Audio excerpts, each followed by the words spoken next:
ইউনূসের মতো মানুষ, ডক্টর ইউনূস নাম শুনেন? কি সুন্দর টুপি পরিয়া ঘোরাফেরা করে রমজান মাসে, দেখছেন কি সুন্দর মাথায় টুপি, বিরাট বড় আল্লাহওয়ালা মনে হয়।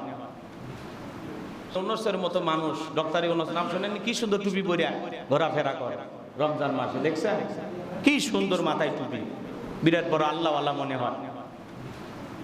সারাটা জীবন যা করছেন আপনারা তো সবই জানেন, এরপরেও দেখেন শেষ বয়সে এসে টুপি পড়তেছেন, নামাজ পড়তেছেন, গতকাল সংসদেও গেছেন।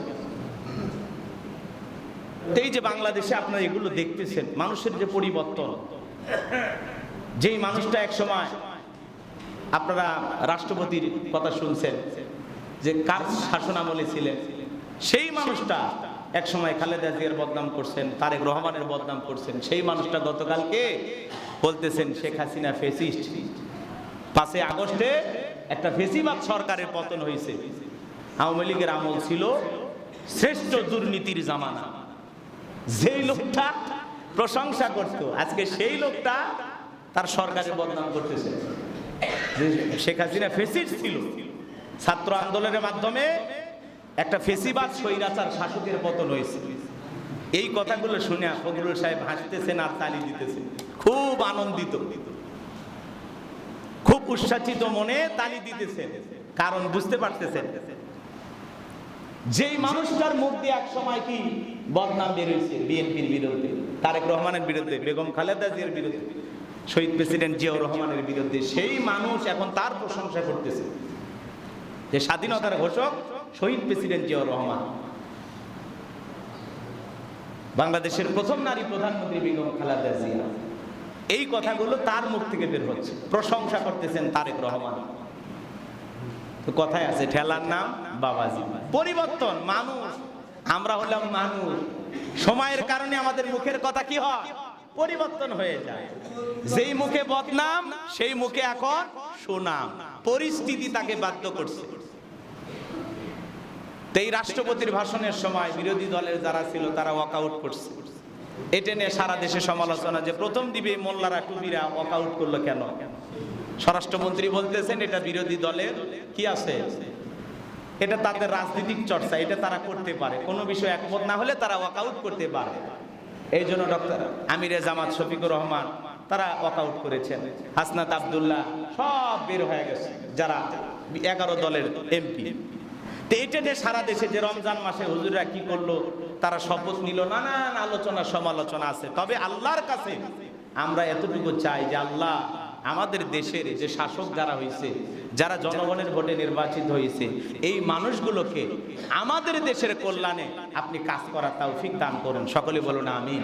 রমজানের ওসিলায় আমরা যে নতুন সংসদ অধিবেশন শুরু হইল, এর মাধ্যমে যেন জনগণ ভালো কিছু পায়।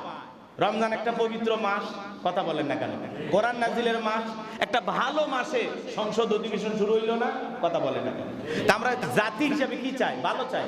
জনগণ হিসাবে আমাদের চাওয়া পাওয়া কি ভালো।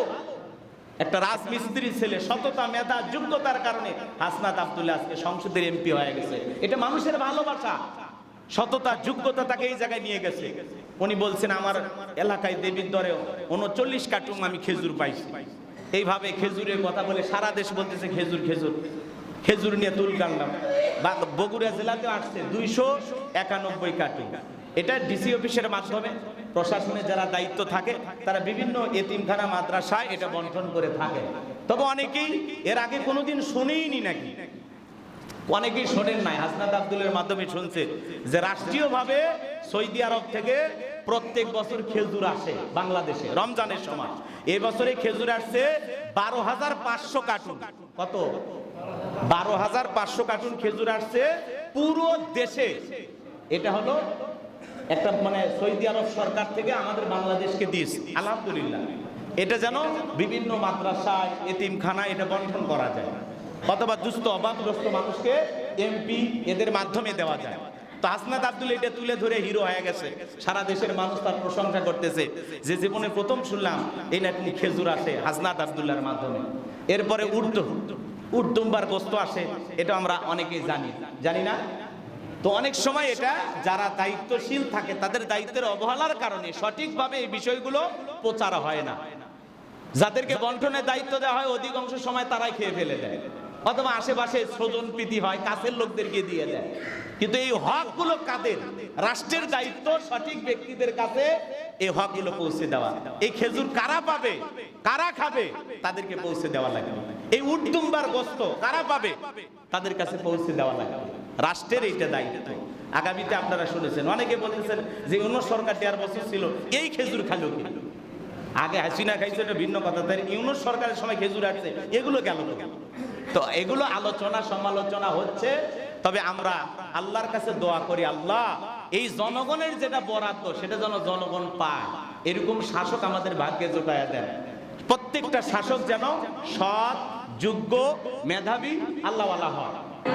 সর্বশেষ যে কথা, সাদাকাতুল ফিতরা সর্বনিম্ন ইসলামিক ফাউন্ডেশন থেকে যেটা বলা হয়েছে, সর্বনিম্ন এই বছরে ফিতরা আপনারা দেবেন 110 টাকা। কয় টাকা? এটা হলো আটা আর গমের হিসাবে। 1 কেজি 650 গ্রাম হিসাব করে সর্বনিম্ন ফিতরা হলো কত?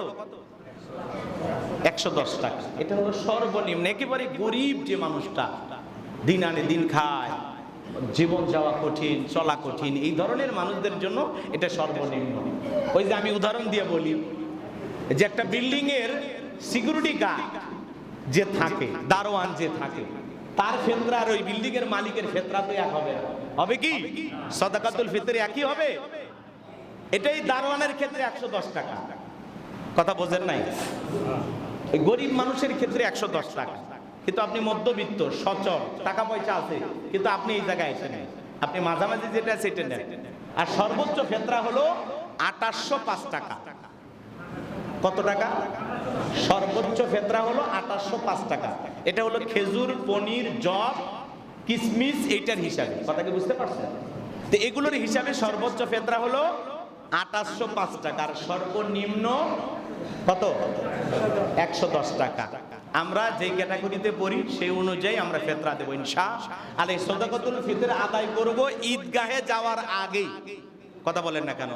ঈদের নামাজ পড়ার আগে না পরে? আগে, মাঠে যাওয়ার আগে।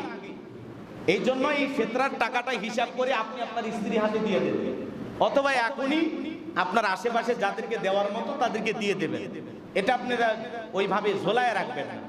ঠিক আছে তো? ইনশাআল্লাহ আমরা দেব তো ইনশাআল্লাহ। আল্লাহ সবাইকে দেওয়ার তৌফিক দান করুন। জোরে বলুন আমিন। আর একটু জোরে বলুন আমিন। তো সম্মানিত হাজিরিন, সাদাকাতুল ফিতর আমরা আদায় করব। এটা কেন দেই? রোজার ভিতরে যদি কোনো ত্রুটি হয়, আল্লাহ তাআলা যেন এই সাদাকাতুল ফিতরের মাধ্যমে সেই ত্রুটিগুলো আমাদেরকে মাফ করে দেন। সুবহানাল্লাহ।